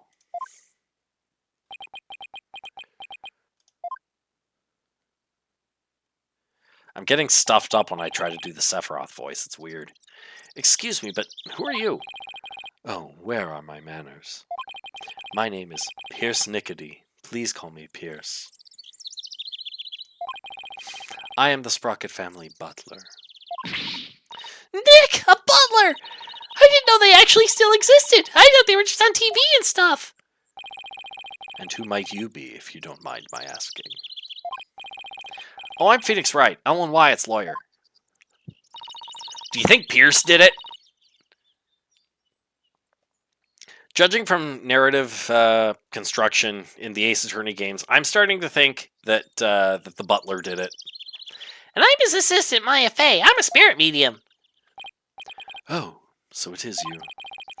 I am most grateful to you for taking on Miss Ellen's defense. You have my sincerest thanks. Don't mention it. So, hey, speaking of the case... Oh, one moment, please. One moment, please. Yes, with a giant sword. Wow, what a beautiful pocket watch. Oh, this? It's just a bit of a good luck charm. That's one expensive good luck charm. But I guess it makes sense. Knowing the time is pretty important in his line of work. So I guess that pocket watch is as important to him as my attorney's badge is to me. There is a little time before I must attend to Master Soren again. Why not come to Sprocket Manor? Huh? You mean to Soren's home? As a token of appreciation for taking on Miss Ellen's defense. I would like to serve you some delicious tea and refreshments. Oh boy, Nick! A fancy high society tea party with high-class snacks and everything! And what about the investigation? Are you kidding? What better place to investigate next than Soren's house? I don't know. Do you really think his house is going to give us any new leads? Of course it will! I say we take the butler up on his kind offer and go to Soren's place. All right, you win. Yeah, there's going to be poison. Very good. To Sprocket Manor, then.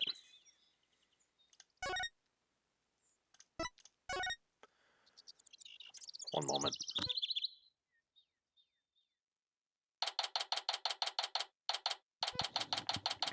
Like I can feel like my breath catching on something when I try to do the Sephiroth voice. I don't know how to make it stop. Wow, this place does not disappoint! Oh, I'm so excited! Whoa, slow down, Maya! The mansion isn't going anywhere! Now then, we won't have to worry about anyone untoward eavesdropping here. Poison to kill Cusco. Right. Cusco's poison. The poison for Cusco. Damn allergies. No, I've been sick for a week and a half, Sparkle. It's the leftovers of that. Oh yeah, the poison to kill Cusco. Now, a friendly reminder that if you want me to change any of the voices of any of these characters, there is a point redeem in there that you can spend your credits on to have me change any one character's voice to whatever you like. I take it you wanted to ask me some questions? Huh? That's why you invited us here? I'm sorry to have tricked you like this. But this is a murder after all. I couldn't talk openly about it in public and risk sullying the Sprocket family's reputation. Aw, and I was really looking forward to all those fancy snacks, too. All out Kronk. There, Maya, don't cry. You could spend a point redeem to have me voice one person as Kronk, or rather, Patrick Warburton. This Pierce guy is one shrewd man. Hey, Nick, look at that cute vintage radio. Radio? Oh, that thing over there under the other thing over there under the stuffed bull's head. I'm gonna take a closer look. Crash! I thought I told you to settle down. I'm sorry. Every character as Kronk? Yeah, you would need more. You would need to spend points on everybody. You would need to spend points for every character to be Kronk. Not to worry.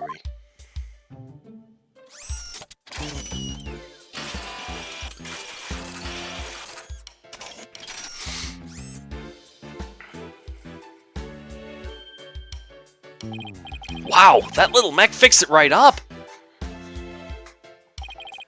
I am not only the butler, but I'm also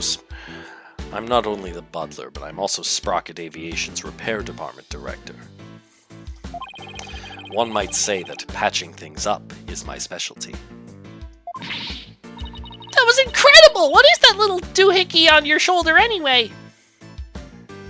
Pierce? You want me to voice Pierce like Kronk? Is that what you're doing, Sparkle?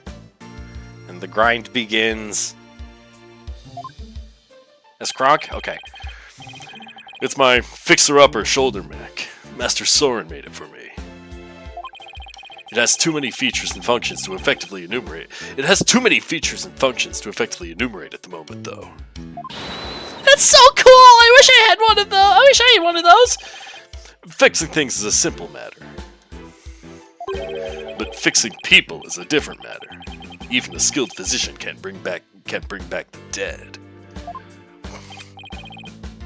Oh, but forgive me. I seem to have gotten sidetracked. He must be in shock over Mr. Bloomsbury's death. Still, I do need to ask him some questions about the case. I should take a look around and see what I can find out while I'm here, too. About the incident Miss Ellen was arrested for. Do you think she did it? Well, I can't prove it yet, but no, I don't think she could have done it. I guess you could call it a gut feeling.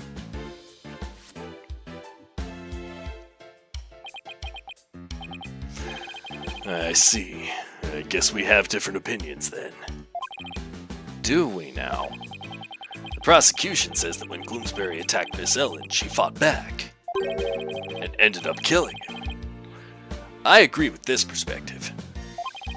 Or rather, that is the consensus of the entire Sprocket family. He totally did it! Yeah. Kronk did it. Final answer. Even so, I heard an interesting story from Chief Prosecutor Edgeworth. I heard that the Sprocket family had tried to pressure the prosecutor's office into burying this case. Maya Shrek! Oh god, Raven, what are you doing? I fear you are mistaken. All we sought was merely a legal consultation. Besides, none of it matters now, as she is no longer a part of this family.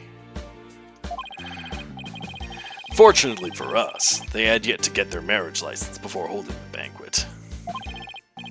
So basically, once they realized they couldn't sway the prosecution, they cut her loose. I realize how callous I must sound, but my duty is to protect... Hang on. But my duty is to protect the Sprocket family, and more specifically, Sprocket Aviation's future and Master Soren, whose genius is essential to the company. I will do anything to achieve that goal. That is my job as the Sprocket family butler. Very well. You know, I think Pierce and Mr. Edgeworth would get along really well. Don't you think? Yeah, I could easily picture Edgeworth with a butler. Oh, and by the way, I suppose I should tell you about this as well. It's about when the members of the extended family and I discovered the crime. Did Ellen say anything to you about traveling through time?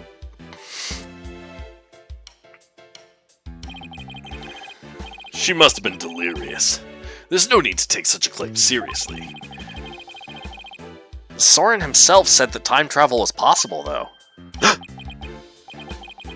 Master Soren said that? It sounds like he's still stuck in the past. He's psychologically stuck, I take it.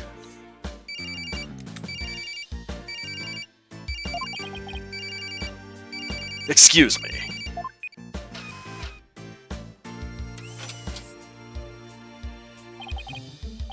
What is it? I see. I believe I told you the madam will be having milk tea. Still, have lemon slices at the ready, just in case. We must not disappoint her, understand? You sure are busy. All in a day's work. Still, we really do need Master Soren to start focusing on the business side of things soon. Could you tell us about that thing you mentioned about Soren's past? There is something in Master Soren's past that he wishes he could change. Please forgive me, this isn't something I should be sharing with strangers. Now I really want to know what Soren's still hung up on. It was sometime after the reception. Some of the Master's relatives and I went to clean up the reception hall. And that's when we saw it.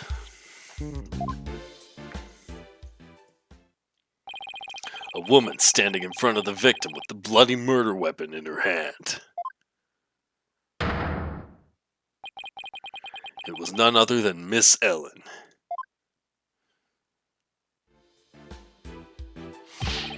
But Pierce, it wasn't what it looked like. That's right! She just happened to find the body! Thank you, Heck.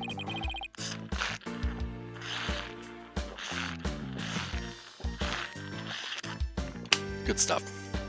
This thing's noisier than usual. I apologize for that. I forgot to mute myself. I don't know what Miss Ellen has told you, but what we witnessed was unmistakably the moment immediately after the deed had been committed.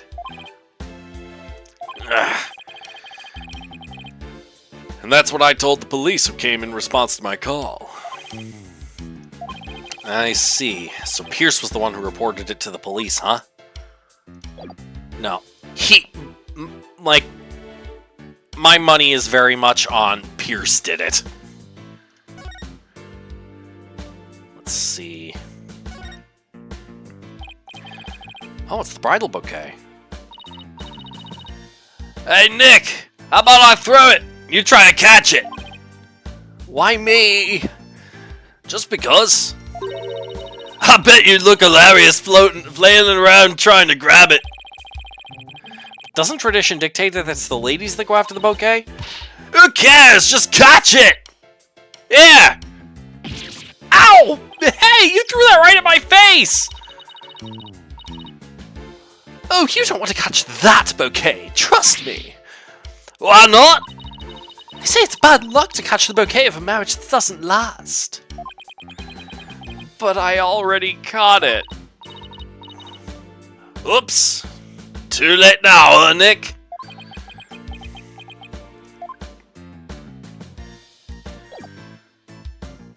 I want to present this thing to him.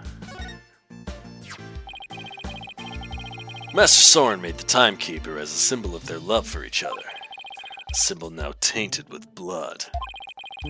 I can only imagine how shocking this must be for Master Soren. But surely Soren believes in the woman he loves. Master Soren has the future of Sprocket Aviation to think about. He cannot afford to let his personal feelings affect his judgment. That's awful! You might think so, but that's the kind of responsibility he must bear. All because he's in line to be the next president, huh? Sounds like it's not going to be easy to find out how Soren really feels about anything.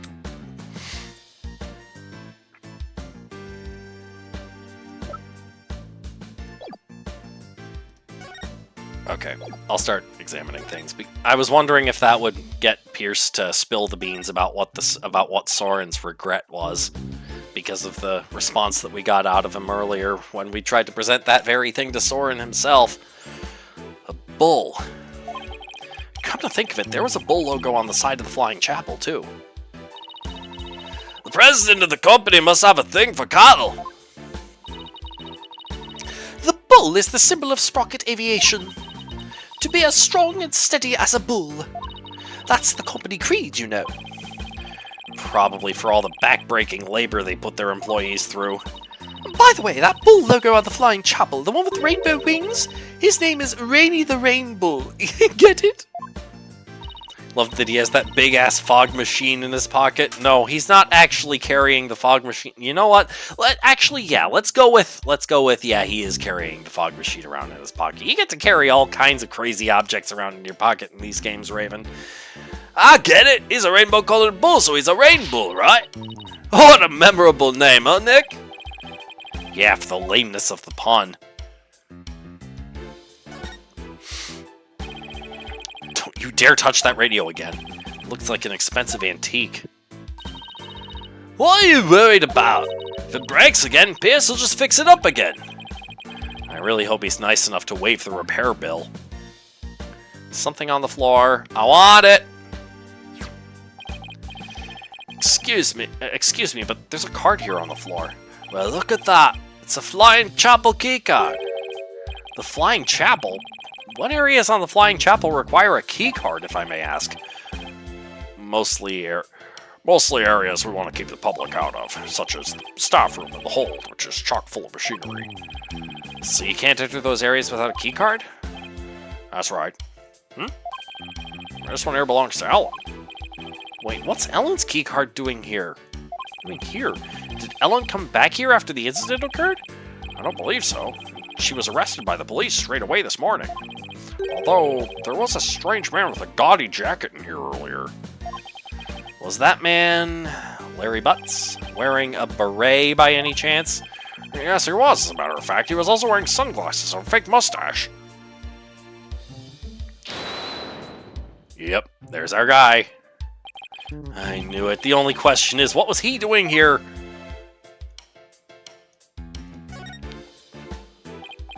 Oh, were those pictures of the wedding reception? Yes, I took them with my trusty camera here. Do you mind if we have a look at that photo? Photo? Be my guest. Take as long of a look as you'd like. Da da da da.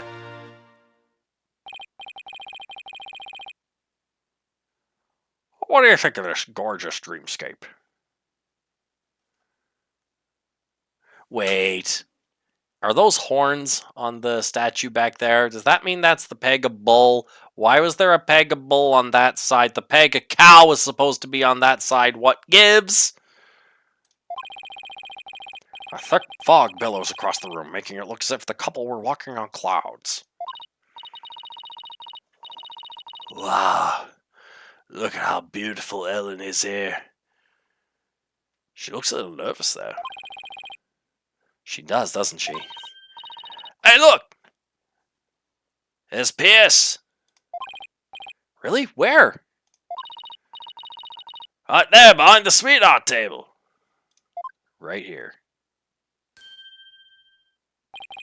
Hey, you're right. I bet he was there attending to the happy couple the whole dinner. So what do you think, Nick? Does that... sorry. So what do you think, Nick? Does anything in this photo stick out at you? No, not at the moment, anyway.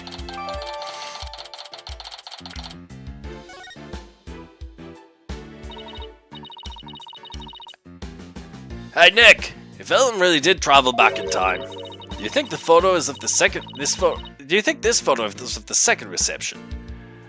Second reception? You know, after the time jump? I wonder. Excuse me. Sir?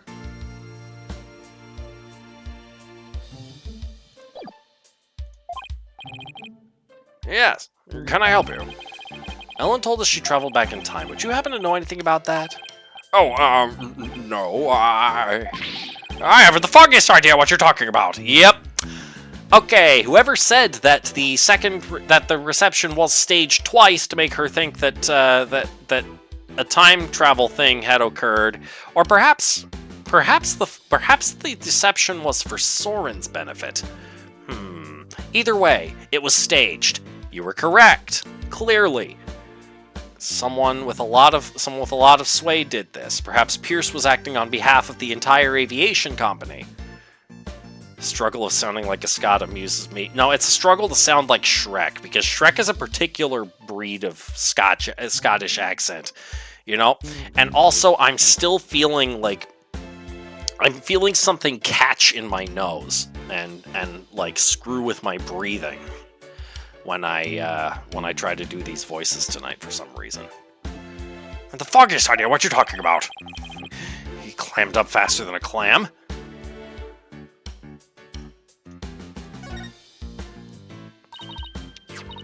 Hey, Nick! Now here's a real lady. She looks smart as a whip, doesn't she? I wonder who she is. We didn't see her on the airship. That is Selena Sprocket, Soren's elder sister. Beautiful and capable, she was a great lady. Soren's sister. I think I see the resemblance. Maybe I'll show Pierce this photo later and ask him about her. Okay. I'll do that right now. Maybe this is the regret. Pierce, the woman in this photo is Soren's older sister Selena, right? I don't think we've met her yet. She's dead. Yes, about that. What if there's 2 wedding halls? That would be interesting. If there were 2 wedding halls. I'm not sure how they'd pull that off. Would there be 2 flying chapels? Yes, about that. He seems hesitant all of a sudden. If you wouldn't mind, could you tell us about her? Alright, very well. She's a big part of Master Soren's past, after all. Soren's past? She's dead! Master Soren will become the next president of Sprocket Aviation. However, that wasn't always so. Miss Selena Sprocket, Master Soren's elder sister, was next in line. So why isn't she becoming the next president? Shrek would have figured this out. Because she died in a car accident. What? I had no idea. Actually, Master Soren was also in the car with her at the time of the accident. Losing the sister he loved right before his eyes devastated him. Oh dear. Ever since then, he has buried himself in his research on time machines. He also became a quiet and meticulous, almost compulsive note-taker around then. He seemed so stiff and robotic. I had no idea he was carrying all that around inside him. Master Soren has abandoned the company business and spends all his time on inventions. As the family butler, I'm truly concerned. I believe it's high time he let go of the past. Hey Nick, what are you doing here? Larry? Oh man, Edgy gave me a heck of a hard time. Larry, what are you doing here? I came to promote my new character, Q Piglet. I was hoping Sprocket Aviation would do some kind of tie-in with me for it. Wow, I didn't know Larry was such an aggressive businessman.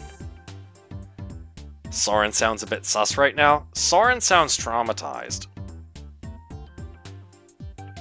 I mean, it's possible that Soren did it. I think Pierce is more sus, personally. Because there was another...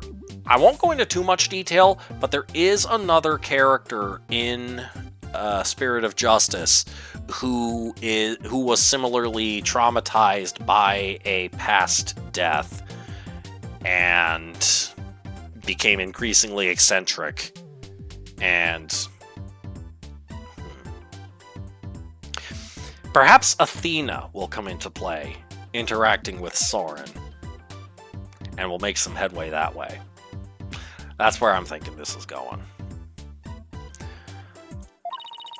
You could learn a thing or two from him, Nick. Why don't you promote your agency to them? Now's not exactly the time for that, in case you haven't noticed. See? And this is why you'll never be rich. Actually, Larry, I've been meaning to ask you something. You were there on the Flying Chapel yesterday, right? Huh? Was I? Yeah, just blame it on Larry. Yeah, when something smells, it's gotta be the butts. What were you doing there? Nothing. Whatever it was, I bet it wasn't anything to be proud of, but never mind that. Did you see anything that had to do with the case? Scratch that. Let's start with, you weren't involved in this case, were you? Larry? Yeah, he totally was. Hey, he took off. I just knew it. When something smells, it's usually the butts. Come on, Maya, after him. Oh, are you leaving so soon? We, have to run. Thank you for making time for us. I know you have to investigate, but please try to spare the family's feelings as you do. Yes, of course. Oh, okay, we did get everything out of here. I wanted to take a look at this propeller decoration on the wall. Nick! Look at that airplane propeller up there going round and round. I see they've got an aviation theme going on. Makes sense for an airline family. Wonder if it doubles as a fan. Oh, what if the rest of the plane were on the other side of that wall? And the wall would open up so the plane could take off in an emergency. How cool would that be? If that's what's behind the propeller wall, then what's behind the bull wall across the way? Oh, I know, maybe it's the rest of him. That must be where the sprockets get their milk. Nick, first of all, that's a beef cow. And second, bulls don't make milk. Oh, right. That's what I get for trying to play along. What are you talking about? Bulls make milk. It's not that kind of milk. Not the drinkable kind, unless... well, for most.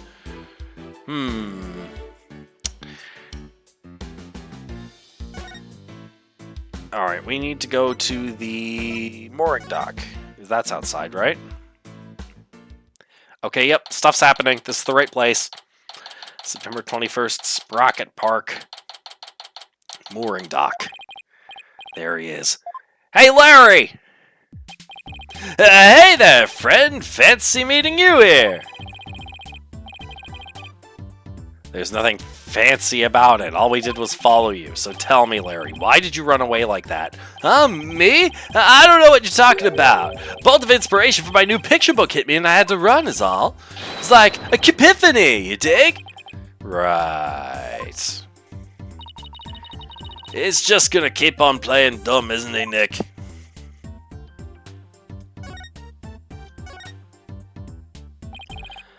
Come on, Larry. I know you were on that airship, so what did you see?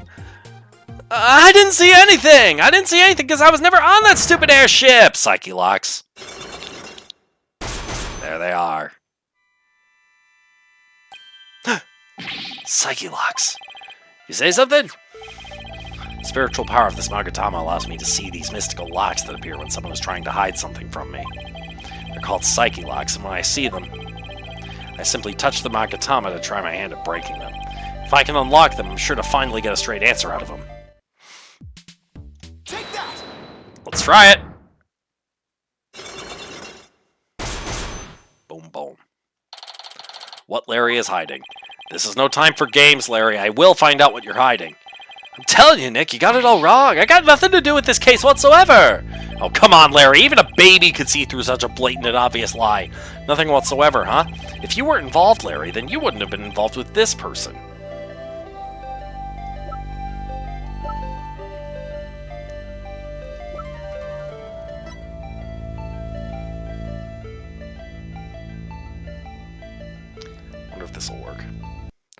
Take that! Take that! You're the one who brought Ellen to my office in the first place. And all those cops. Nothing to do with the case whatsoever. Isn't gonna cut it this time, Larry. If you have to lie, at least do a better job of it. Don't diss me, Nick! If you're so convinced I'm lying, then let me ask you this. What makes you think I was on that stupid old airship anyway? Let me see some proof if you got any. Doubling down, are you? Fine. You want proof, Larry? Here's proof that you were on that airship. Take that, bitch. Take that! Uh-oh! This is your business card wallet, isn't it, Larry? I found it in the reception hall. Time to come clean, Larry Butts. What exactly are you hiding? All right, fine, you got me. I'll tell you everything. Easy.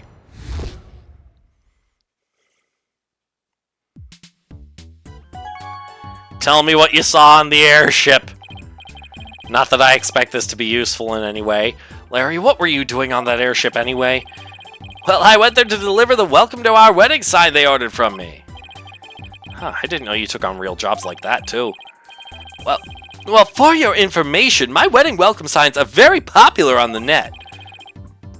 Excuse me, and that's how you met Ellen? Uh-huh, I mean, I'd seen her in the photo for the welcome sign, but seeing her in person, the way she smiled at me and said, "Thank you." I felt like I'd been hit by lightning. And that's when you fell in love with somebody else's bride, huh? So were you invited to the reception?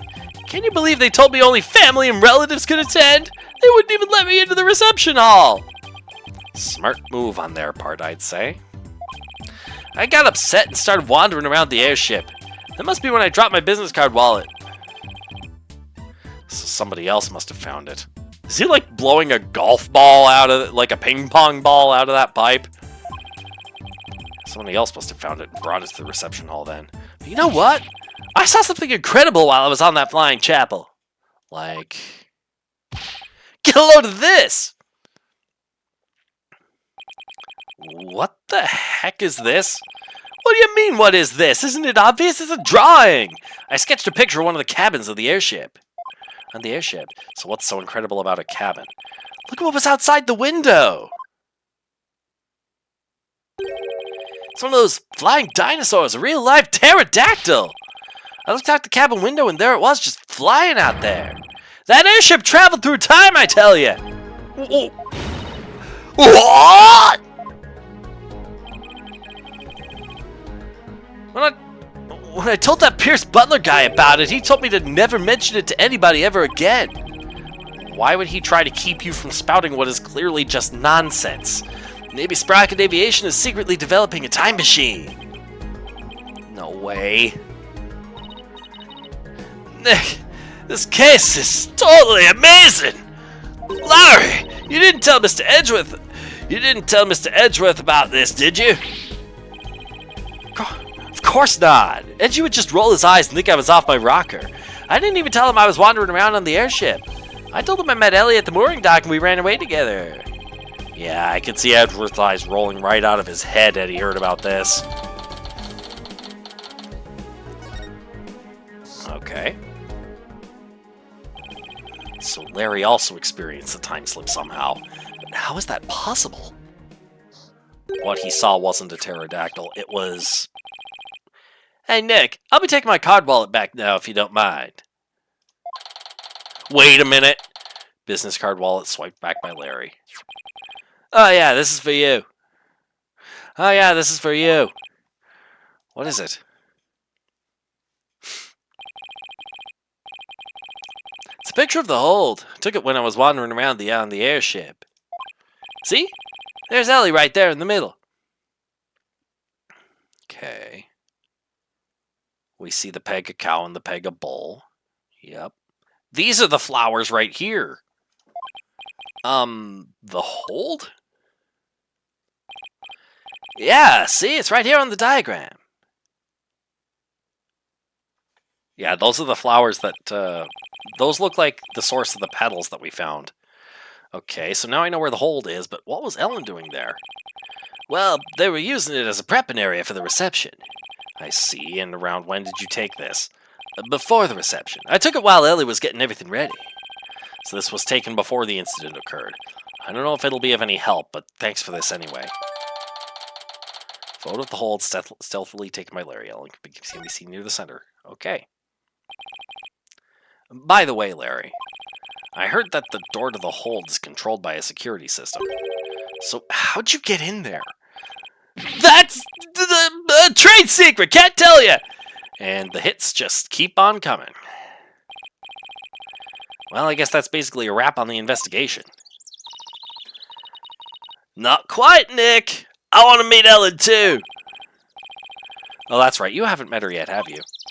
Okay, let's head over to the detention center then so you can say hi. This!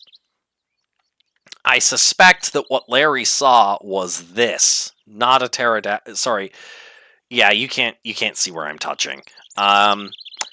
See that map, that busted up map on the to Larry, like to the right of Larry in this view, bottom right corner of the top screen.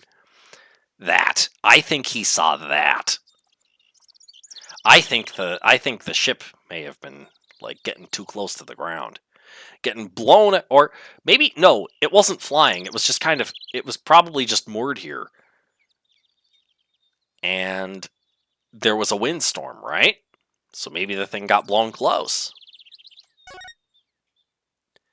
Regardless, this setup here does have a shape vaguely resembling that of the pterodactyl in Larry's drawing. So we got to go to the detention center now, apparently.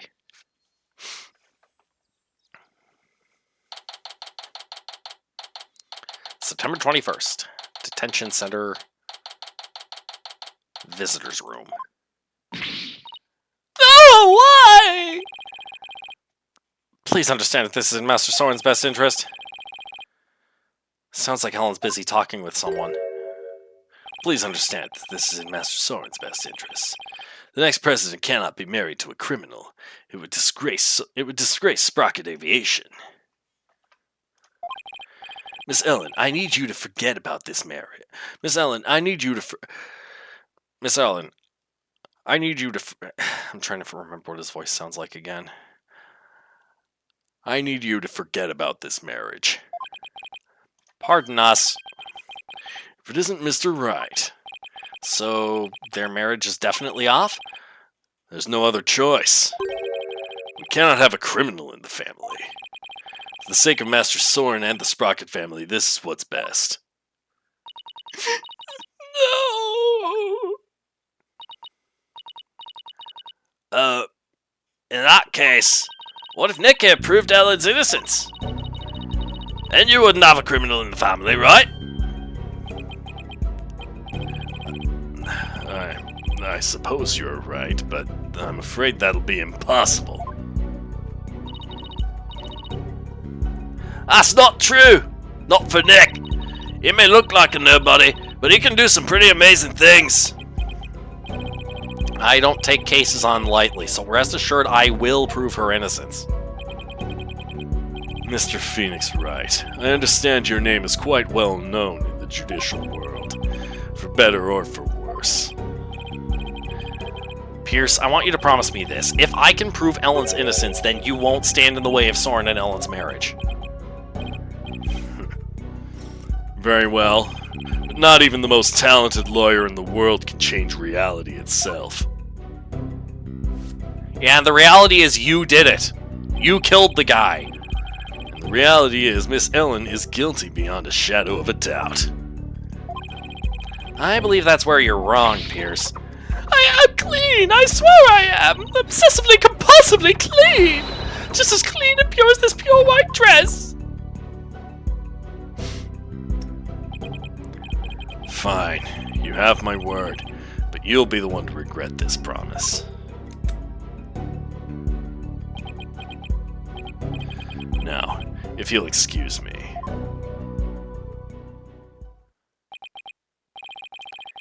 Now I have all the more reason to win this case. Ellen, we finished our investigation, and we'd like to talk with you about what we found.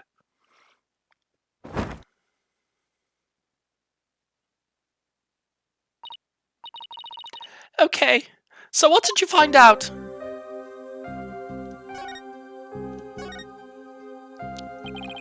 In the course of our investigation, we heard that you had been seen standing in front of the victim with the murder weapon in your hands. Yeah, she is still stuck in her wedding dress. That is kind of alarming. It wasn't what it looked like. It's true I was holding the murder weapon. Please change to something more comfortable. But when I found him, he was already dead. I panicked. Then I was hoping I could go back in time again like I had done earlier. So I picked up the timekeeper from the pedestal and brought it over without thinking. You were so desperate you were ready to try anything, huh? Unfortunately, that sort of behavior makes you an easy target for the prosecution. No. And as for your little trip through time, none of your in-laws could confirm your story, I'm afraid. I see. That would make sense, though. The only exception is Larry. He said he saw something. Really? What did he see? Can't say I quite believe it myself, but Larry claims he saw something incredible. He claims he saw a pterodactyl flying outside the airship. What?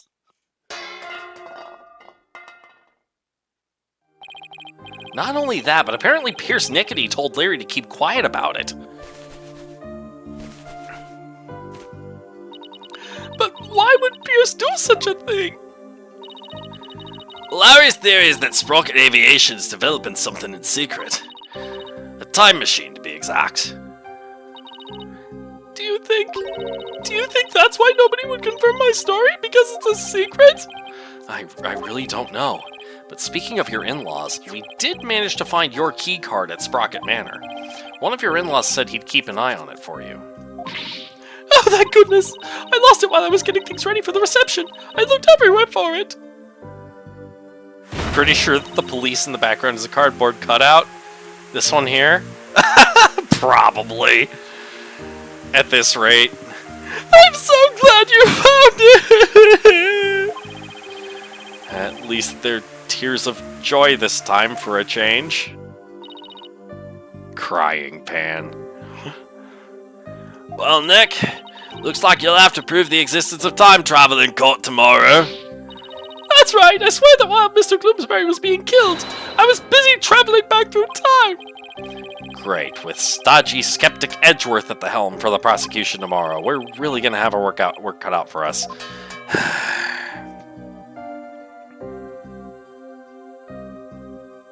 To be continued.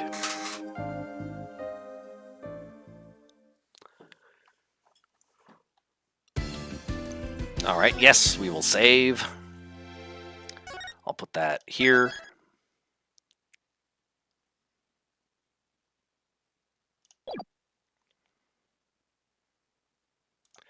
Okay. I'll end it there because we're at the 2-hour mark. And also because my voice is starting to go.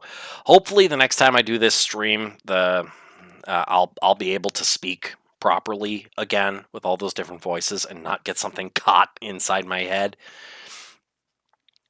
So thank you so much for watching, everybody. Don't forget to follow, subscribe. If you have Prime, you get a free sub. So I'd like it if you used it on me, but just make sure you're using it, and I'm happy. Also, join the Discord for things like free games, announcements on events, schedule updates, votes on what I stream, that sort of thing. And also, if you wish to support this stream and get some pixel art, go here to my Ko-fi. If you contribute there, you may also guest star on my stream. So if that's something you're into, then don't miss out on that opportunity. And that covers everything. So I am now going to find someone to raid. Oh!